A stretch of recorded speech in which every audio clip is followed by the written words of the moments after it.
नमस्कार सर्वांना. श्री स्वामी समर्थ.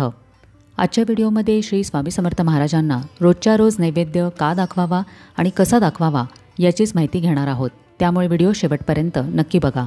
आपण स्वामींची नित्यसेवा करत असतो. नित्यसेवेमध्ये आपण तारक मंत्राचे पठण करतो, सारामृताचे वाचन करतो, श्रवण करतो. महाराजांच्या विविध सेवा आपण करत असतो. या नित्यसेवेमध्ये महाराजांची आणखीन एक महत्त्वाची सेवा आहे, ते म्हणजे महाराजांना रोजच्या रोज सकाळी संध्याकाळी नैवेद्य अर्पण करणे. स्वामी हे सकल विश्वाचे माता, पिता, चालक, पालक, मालक आहेत. थोडक्यात काय तर महाराज हे ब्रह्मांड नायक आहेत.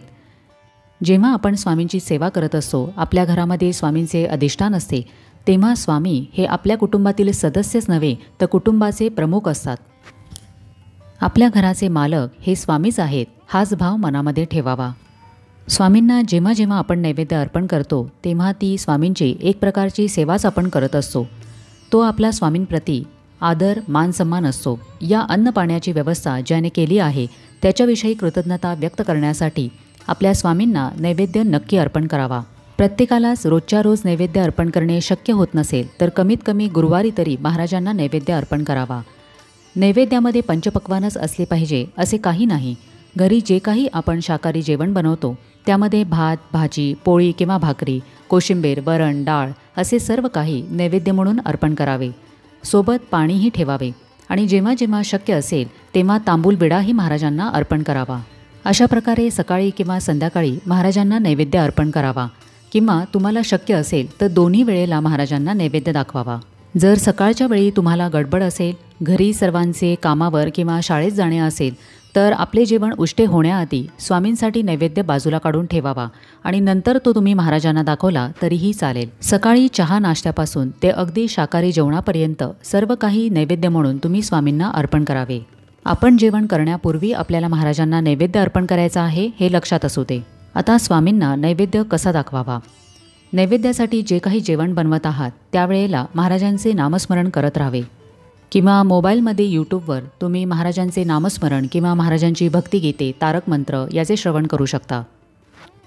जर तुमच्या घरी मांसाहार करत असेल किंवा तुम्ही करतही नसाल आणि जर तुम्हाला शक्य असेल तर महाराजांसाठी जरूर एखादी ताट, वाटी आणि पाण्यासाठी पेला असे सर्व काही वेगळेच ठेवावे. त्यामध्येच नैवेद्य दाखवावा. आता नैवेद्यासाठी जेवण वाढताना 1 किंवा 2 व्यक्ती तरी पोट भरून जेवतील एवढे अन्न एका ताटामध्ये काढावे. ताट घेऊन त्यामध्ये भात, वरण, आमटी, चपाती किंवा भाकरी, भाजी, कोशिंबीर जे काही तुम्ही शाकाहारी जेवण बनवले आहे, जे तुम्ही स्वतः खाणार आहात ते सर्व वाढून घ्यावे. सोबत पाणीही ठेवावे.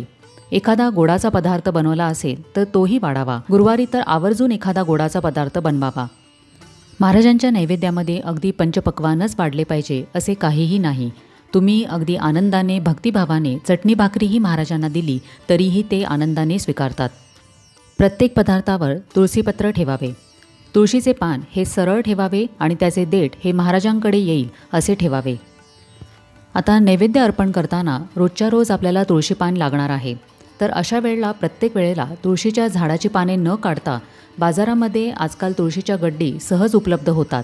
त्यातली एक गड्डी तुम्ही आणून ठेवा म्हणजे तुम्हाला नैवेद्य अर्पण करताना त्यातले तुळशीपान घेता येईल.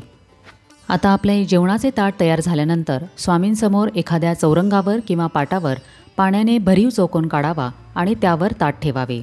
दिवा अगरबत्ती तेवत असावी, कारण अग्निसाक्षीनेच देव हा नैवेद्य स्वीकारत असतो.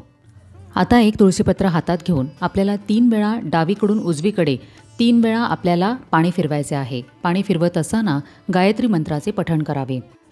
यानंतर आपल्याला हे तुळशीपत्र हातामध्ये पकडून ओम प्राणाय स्वाहा, ओम अपानाय स्वाहा, ओम व्यानाय स्वाहा, ओम उदानाय स्वाहा, ओम समानाय स्वाहा, ओम ब्रह्मणे अमृत तत्वाय स्वाहा हा मंत्र म्हणायचा आहे आणि नंतर हे तुळशीपत्र महाराजांचा मूर्ती किंवा फोटो असेल त्याच्यासमोर ठेवायचे आहे.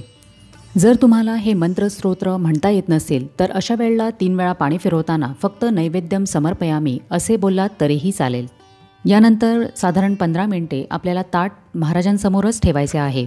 किडे, मुंगी सारखे कीटक ताटामध्ये जाणार नाहीत याची काळजी घ्यावी. 10-15 मिनिटानंतर ताट उचलून घ्यावे आणि ताट उचलण्यापूर्वी महाराजांना परत एकदा मनोभावे नमस्कार करावा. नंतर हा नैवेद्य घरामध्ये सर्वांनी प्रसाद स्वरूपात खावा. पाणीही पिऊन टाकावे. मासिक धर्म सुतक बेटाळ असेल तर नैवेद्य दाखवू नये. किंवा तुम्हाला मासिक धर्म असेल आणि घरामध्ये इतर कुणी नैवेद्य दाखवला असेल तर तो तुम्ही नंतर खाऊ नका. महाराजांना नैवेद्य अर्पण करताना एखादा पदार्थ कमी पडला तरीही चालेल, पण महाराजांना कधीही शिळे अन्न दाखवू नका. जेव्हा आपण स्वामींना नैवेद्य दाखवतो तेव्हा स्वामींची शक्ती त्या नैवेद्यामध्ये उतरलेली असते आणि असा नैवेद्य नंतर आपण प्रसाद स्वरूपात खाल्ल्याने आपल्याला तो आशीर्वाद प्राप्त होतो. ज्या घरामध्ये रोजच्या रोज महाराजांना अशा पद्धतीने नैवेद्य दाखवण्यात येतो त्या घरावर महाराजांची कृपादृष्टी कायमस्वरूपी बनून राहते. घरामधील वातावरण सात्विक आणि शुद्ध होते. महाराजांचे आशीर्वाद लाभल्यामुळे अशा घरातील व्यक्तींच्या अनेक समस्यांचे निवारण होत राहते. महाराजांची ही नैवेद्य सेवा केल्यामुळे आपल्या अनेक समस्या सुटतात. घरामध्ये काही दोष असतील, वास्तुदोष असतील तर तेही कमी होतात. घरामध्ये सुख, शांती, समाधान लाभते. धनधान्याची बरकत होते, याला कधीही कमी पडत नाही. अन्नपूर्णा माता प्रसन्न राहते. घरामध्ये अखंड लक्ष्मीचा वास राहतो. अन्नाचे जे काही दोष असतात ते सर्व दोष कमी होतात. आपल्या अन्न पाण्याला चव येते. घरामध्ये वातावरणही प्रसन्न राहू लागते. ज्या कोणालाही लिहिता वाचता येत नाही, पारायण वगैरे करणे शक्य नाही, अशा व्यक्तींनी ही नैवेद्य सेवा करावी. जर रोजच्या रोज तुम्हाला जेवणाचा नैवेद्य नाही अर्पण करता आला तर तुम्ही दूध साखर किंवा खडीसाखरेचा नैवेद्य अर्पण करावा. जर तुम्हाला हेही करणे शक्य नसेल तर कमीत कमी गुरुवारी तरी नैवेद्य नक्की दाखवावा. तुम्ही महाराजांची पारायण सेवा करा, नैवेद्य सेवा करा, कोणतीही सेवा करा, पण मनापासून केलेली सेवा ही महाराजांना अत्यंत प्रिय आहे. त्यामुळे ज्या कोणालाही शक्य आहे त्यांनी रोजच्या रोज महाराजांना नैवेद्य नक्की अर्पण करा. तर कसा वाटला आजचा व्हिडिओ हे मला कमेंट करून नक्की सांगा. आपण भेटूया आता पुढच्या व्हिडिओमध्ये. तोपर्यंत सगळ्यांना श्री स्वामी समर्थ.